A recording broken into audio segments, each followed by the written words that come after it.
नमस्कार दोस्तों। पिछले भाग में हमने अंतर्राष्ट्रीय राजनीति के अर्थ और परिभाषा के बारे में जानकारी प्राप्त की थी। आज के इस व्याख्यान में हम अंतर्राष्ट्रीय राजनीति के स्वरूप और विषय क्षेत्र के बारे में सामान्य जानकारी प्राप्त करने का प्रयास करेंगे। तो चलिए सबसे पहले हम अंतर्राष्ट्रीय राजनीति के स्वरूप की बात करते हैं।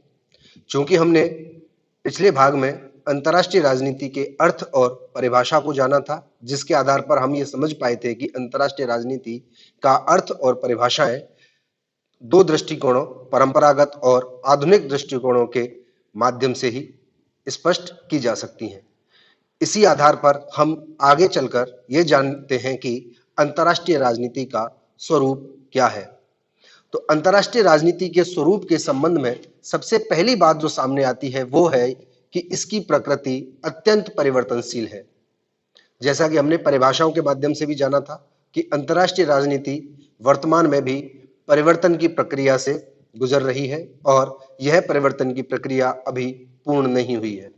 इसलिए आवश्यक है कि अंतर्राष्ट्रीय राजनीति को अध्ययन करने के लिए हम उसके परिवर्तनशील प्रकृति को भी ध्यान में रखें। अंतर्राष्ट्रीय राजनीति के स्वरूप के संबंध में दूसरी प्रमुख बात है कि इसकी प्रकृति जटिल भी है और अंतर्राष्ट्रीय स्थिति के अध्ययन हेतु अन्य अनेक प्रकार के उपागमों और दृष्टिकोणों की आवश्यकता होती है। अंतर्राष्ट्रीय राजनीति की जटिल प्रकृति को देखते हुए इसके अध्ययन हेतु अनेक बहुआयामी प्रयासों की आवश्यकता होती है। अतः इन बहुआयामी प्रयासों के लिए अनेक प्रकार के दृष्टिकोण अंतर्राष्ट्रीय राजनीति के अध्ययन हेतु स्थापित हुए हैं, ताकि अंतर्राष्ट्रीय राजनीति में सामान्यीकरण कर नवीन सिद्धांतों की स्थापना हो सके। उदाहरण के लिए यदि हम देखें तो द्वितीय विश्व युद्ध के बाद जहां यथार्थवाद, व्यवस्थावाद, खेल सिद्धांत, सौदेबाजी सिद्धांत तथा निर्णय निर्माण सिद्धांतों की उत्पत्ति हुई थी, उसी प्रकार शीत युद्ध के उपरांत अंतर्राष्ट्रीय राजनीति में उत्तर आधुनिकीकरण दृष्टिकोण, विश्व व्यवस्था सिद्धांत आदि सामने आए और उनके आधार पर अंतर्राष्ट्रीय राजनीति का अध्ययन प्रारंभ हुआ। वर्तमान में अंतर्राष्ट्रीय राजनीति में वैश्वीकरण एक प्रमुख मुद्दा बनकर उभरा है। इसलिए वर्तमान समय में अंतर्राष्ट्रीय राजनीति को वैश्वीकरण के उपागम के माध्यम से भी अध्ययन किया जा रहा है। अंतर्राष्ट्रीय राजनीति की स्वरूप के बारे में एक प्रमुख बात यह है कि ये इसका केंद्र बिंदु राज्य है। चूंकि राज्य अंतर्राष्ट्रीय राजनीति का प्रमुख कर्ता है तथा अन्य सभी कारक इसके सहायक या गौण अवयवों की भूमिका निभाते हैं, इसलिए आवश्यक है कि अंतर्राष्ट्रीय राजनीति का केंद्र बिंदु राज्य को मानते हुए इसके अतिरिक्त विभिन्न संगठनों, समुदायों, संस्थाओं, अंतर्राष्ट्रीय संगठनों तथा विभिन्न कल्याणकारी गैर सरकारी संगठनों का भी अध्ययन राज्य के साथ साथ सहायक तत्व के रूप में किया जाए। अध्ययन के लिए सर्वाधिक आवश्यकता जो इस समय अनुभव होने लगी है वो है कि इसका अध्ययन अंतः अनुशासनात्मक दृष्टिकोण के आधार पर किया जाना चाहिए। अंतर्राष्ट्रीय राजनीति का अध्ययन चूंकि एक पक्षी नहीं हो सकता और उसका संबंध मानव जीवन के सभी पक्षों यथा सामाजिक, आर्थिक, धार्मिक, सांस्कृतिक, नैतिक सभी से होता है, इसलिए आवश्यक है कि अंतर्राष्ट्रीय राजनीति का अध्ययन अंतः अनुशासनात्मक दृष्टिकोण के माध्यम से किया जाए, ताकि अन्य विषयों को भी अंतर्राष्ट्रीय राजनीति से एकीकृत कर कुछ नवीन निष्कर्ष निकाले जा सके। इस प्रकार अंतर्राष्ट्रीय राजनीति के स्वरूप के बारे में जब हम बात करते हैं तो यह स्पष्ट हो जाता है कि इसकी प्रकृति अत्यंत परिवर्तनशील है, इसकी घटनाएं निरंतर घटती रहती हैं तथा इनके अध्ययन करने के लिए नवीन तरीके एवं दृष्टिकोण आवश्यक है। अंतर्राष्ट्रीय राजनीति का स्थायी होना असंभव प्राय है तथा इसलिए आवश्यक है कि अंतर्राष्ट्रीय राजनीति को अध्ययन करने के लिए हम एक स्पष्ट, तर्कसंगत और व्यापक दृष्टिकोण अपनाएं। अब हम बात करते हैं अंतर्राष्ट्रीय राजनीति के विषय क्षेत्र के बारे में।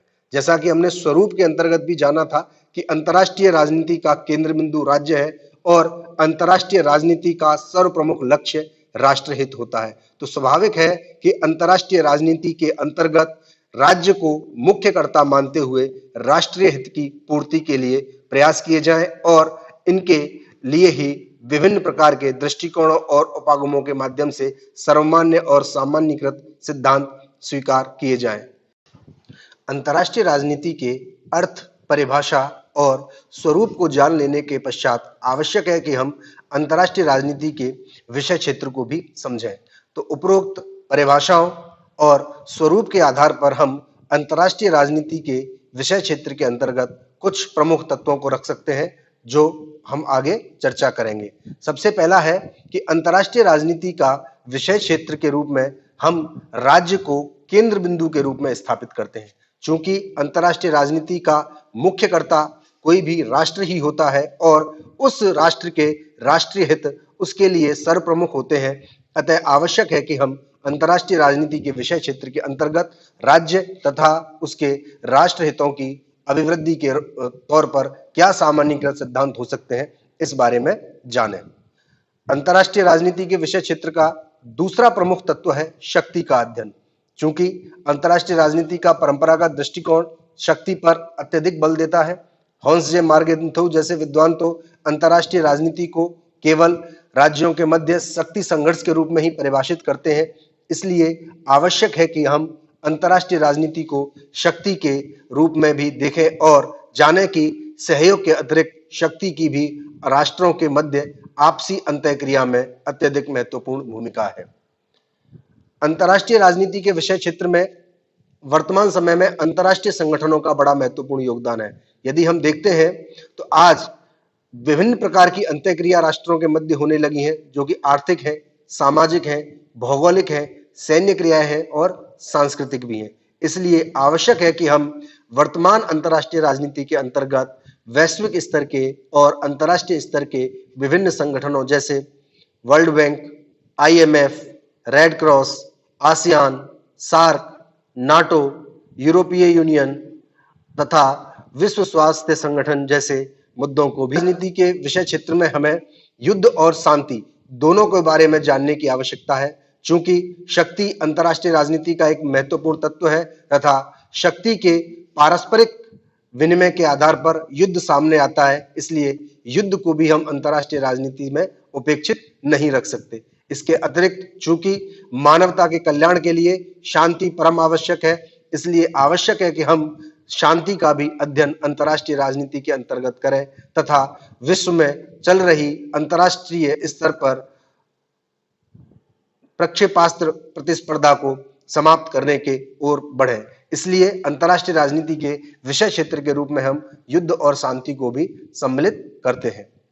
अंतर्राष्ट्रीय राजनीति चूंकि वह प्रक्रिया है जिसमें राष्ट्रीय हित महत्वपूर्ण स्थान रखते हैं और राष्ट्रीय हितों की पूर्ति का सर्वप्रमुख साधन होता है किसी भी राष्ट्र की विदेश नीति। इसलिए आवश्यक है कि हम अंतर्राष्ट्रीय राजनीति के अंतर्गत किसी भी राष्ट्र की विदेश नीति का भी अध्ययन करें ताकि विश्व में शांति, सहयोग तथा युद्ध जैसी परिस्थितियों के घटित होने से पूर्व ही किसी राष्ट्र की विचारधारा और उसके विदेश नीतियों के संबंध में महत्वपूर्ण तत्वों को जाना जा सके। अंतर्राष्ट्रीय राजनीति चूंकि राष्ट्रों के मध्य सुचारू, सुसंगठित एवं सुस्पष्ट संबंधों के विकास की बात करता है, इसलिए आवश्यक है कि अंतर्राष्ट्रीय स्तर पर कुछ नियम और कानून बनाए जाएं। इसलिए अंतर्राष्ट्रीय राजनीति के अध्ययन से के साथ साथ हमें अंतर्राष्ट्रीय विधि के बारे में भी जानना आवश्यक है। वर्तमान समय में न केवल शांति स्थापित करने अपितु हथियारों की होड़ को रोकने, वैश्विक संसाधनों के अत्यधिक दोहन को रोकने, भूमि, समुद्र तथा आंतरिक सुव्यवस्था बनाए रखने के लिए आवश्यक है कि राज्यों की गतिविधियों को नियमित करने हेतु अंतर्राष्ट्रीय विधि महत्वपूर्ण योगदान दे। इसलिए अंतर्राष्ट्रीय राजनीति के अध्ययन में अंतर्राष्ट्रीय विधि को उपेक्षित नहीं किया जा सकता है। वर्तमान समय में हम देखें तो राजनीतिक मुद्दे गौण हुए हैं और अंतर्राष्ट्रीय राजनीति में आर्थिक गतिविधियों का अध्ययन प्रभावी रूप में सामने आता है। चूंकि यदि हम 1945 में द्वितीय विश्व युद्ध के बाद की परिस्थितियों को देखें तो शीत युद्ध के दौरान तो राजनीतिक मुद्दे ही हावी रहे, किंतु शीत युद्ध की समाप्ति के उपरांत और विश्व में वैश्वीकरण की प्रवृत्ति के उपरांत यह देखा गया है कि राष्ट्रों के मध्य पारस्परिक संबंध आर्थिक गतिविधियों से निर्धारित होने लगे हैं। इसलिए वर्तमान समय में नवीन अंतर्राष्ट्रीय अर्थव्यवस्था, उत्तर दक्षिण संवाद, विकासशील देशों में विकास की समस्या, व्यापार में भुगतान संतुलन, पूंजी निवेश, संयुक्त उद्यम, बहुराष्ट्रीय कंपनियां आदि आर्थिक गतिविधियों का अध्ययन भी अंतर्राष्ट्रीय राजनीति के अंतर्गत किए जाने की आवश्यकता अनुभव की गई है। अंतर्राष्ट्रीय राजनीति में चूंकि राज्य के अतिरिक्त अन्य संगठनों की भी भूमिका होती है, लेकिन इन संगठनों के अतिरिक्त कुछ ऐसे संगठन भी होते हैं जो किसी राष्ट्र से संबंधित नहीं होते, अपितु संपूर्ण मानवता के कल्याण के लिए काम करते हैं। ऐसे संगठनों को गैर सरकारी संगठनों के रूप में परिभाषित किया जाता है। आज पर्यावरणवाद, नारीवादी समस्याओं, मानवाधिकार, ओजोन परत के संरक्षण, मादक द्रव्यों की तस्करी, मानव तस्करी आदि मुद्दों को लेकर विभिन्न गैर सरकारी संगठन कार्य कर रहे हैं।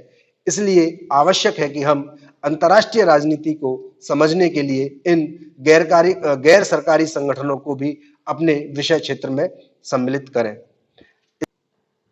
इस प्रकार आज हमने अंतर्राष्ट्रीय राजनीति के स्वरूप और विषय क्षेत्र के बारे में जाना।